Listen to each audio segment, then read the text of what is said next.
McDonald's to launch new $3 value menu this April. As food prices rise, many fast food fans worry that affordable meals at McDonald's are disappearing.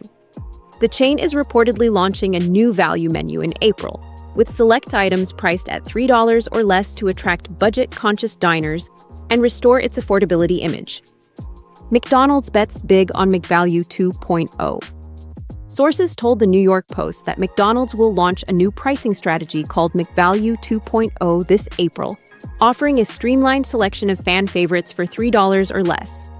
The plan aims to bring back low-income customers who have shifted to home-cooked meals and will replace the buy one, add one for $1 promotion introduced in January 2025, with a focus on simpler, clearer pricing.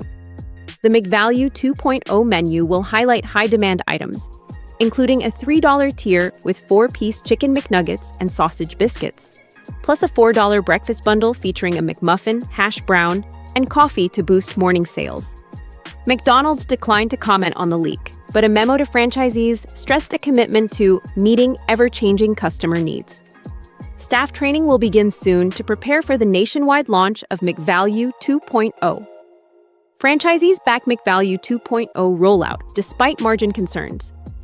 The Wall Street Journal reports that franchisee groups unanimously approved the new value program to help attract budget-conscious customers who moved away due to inflation and higher menu prices, especially during breakfast hours.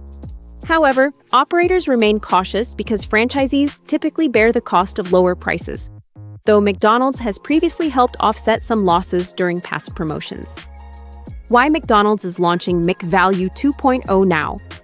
The launch of McValue 2.0 comes as McDonald's faces shifting public perception about affordability.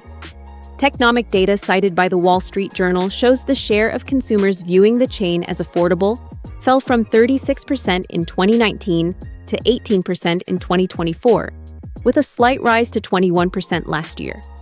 Although McDonald's beat earnings expectations in Q4 2025, analysts warn that deeper discounts may boost customer traffic, but could also pressure profit margins.